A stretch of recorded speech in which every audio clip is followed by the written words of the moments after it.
Première invitée sur France Info d'une série de 11 candidats, 11 candidats face à l'Association des maires de France. Bonjour et bienvenue Nathalie Arthaud. Bonjour. Alors, parole de lutte ouvrière. Vous avez été notamment élue à Vaux-en-Velin, ça avait duré 6 ans je crois. Oui, c'est ça. Hein? On avait fait du RAB, puisqu'il y avait eu...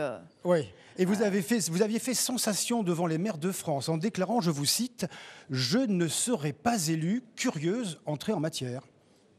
C'est la réalité, et d'ailleurs, ce n'est pas mon objectif. Voilà. À quoi ça sert de se présenter à la présidence de la République si c'est pour ne pas être élu? Eh bien, ça sert à dénoncer ceux qui prétendent gouverner à l'Élysée, à Matignon, ceux qui prétendent avoir le pouvoir et qui ne sont en réalité que des sous-fifres, des pantins qui sont dans les mains des grands groupes capitalistes, de la grande bourgeoisie. Mais j'y vais fort parce que c'est la réalité.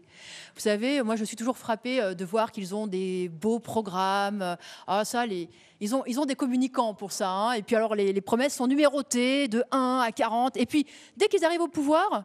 Curieusement, parce que cela gêne le grand patronat, parce que ça gêne leur propre plan, eh bien, tous ces programmes-là finissent à la poubelle. Bon. Donc moi, effectivement, dans cette élection, j'appelle les travailleurs à ne pas croire à toutes ces promesses et à être conscients de cela. Nathalie Arthaud, vous pourrez dire, mais de France, finalement, c'est grâce à eux, grâce à leur parrainage, que vous pouvez délivrer ce message, tous les 5 ans au niveau national.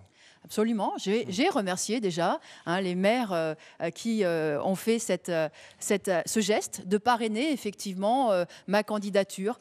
Parce qu'ils pensaient que c'était important que les exigences, la voix du monde du travail se fassent entendre dans cette élection. Alors nous évoquions tout à l'heure Vaux-en-Velin, dans leur banlieue de Lyon. Il y a un chômage galopant pour les jeunes dans ces quartiers difficiles, dans ces zones sensibles. Est-ce que vous avez, vous, une ou deux mesures choc qui pourraient permettre à ces jeunes d'aller massivement vers l'emploi? Mais c'est ma priorité, d'éradiquer le chômage. Des mesures. Mais il faut qu'on commence par arrêter l'hémorragie. Voilà, on interdit les suppressions d'emplois, les licenciements dans tous ces grands groupes qui font des bénéfices. J'ai encore entendu la BNP Paribas, elle a réalisé 7,7 milliards.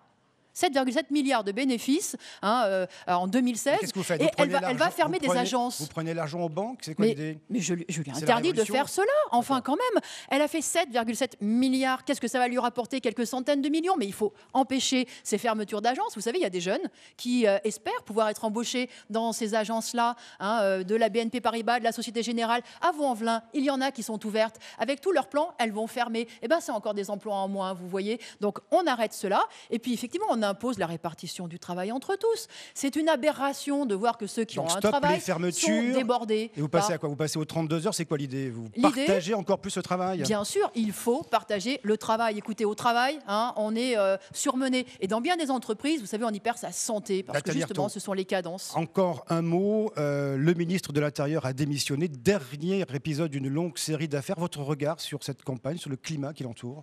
Mais ce n'est pas cette campagne, ce sont les mœurs, effectivement, de politiciens qui sont très à l'image de notre société, parce que c'est ça la réalité. Vous savez, la bourgeoisie, ceux qui dominent, l'élite, la classe dirigeante, elle a l'habitude de se servir, de ne pas faire grand-chose de ses 10 doigts, et puis finalement, les privilèges, les passe-droits, pour elle, c'est normal. C'est vraiment à l'image de cette société, et je crois que les politiciens qui gouvernent dans le cadre de ce système ont épousé tous les comportements, l'arrogance aussi, les mensonges, finalement, de cette classe qui nous gouverne, qui sans arrêt nous explique qu'il n'y a pas d'argent, qu'on ne peut pas augmenter les salaires, qu'on ne peut pas embaucher, et qui amasse des fortunes. Bon, on a bien compris votre message. Écoutez, Nathalie Arthaud, je vais vous poser une dernière, la même pour tous les candidats qui vont défiler au micro de France Info.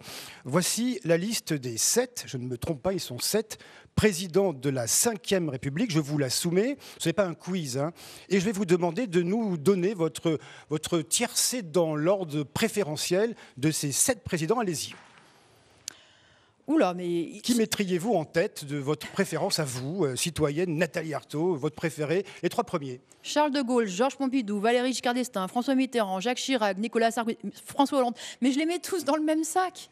Ah, pas de Voilà. tiercé. Vous savez que vous avez obligation de me donner un tiercé, donc vous n'y arrivez pas. Mais non, écoutez, là, vous donnerez la parole, si vous voulez, à Monsieur Il n'y en a pas Dassault, un à qui Monsieur aurait, Bolloré, grâce à vos yeux. peut-être pourrait-il vous donner une préférence. Mais tous ces gens-là, aucun n'a été dans le camp des travailleurs, des exploités. Aucun n'a voulu changer cet ordre social.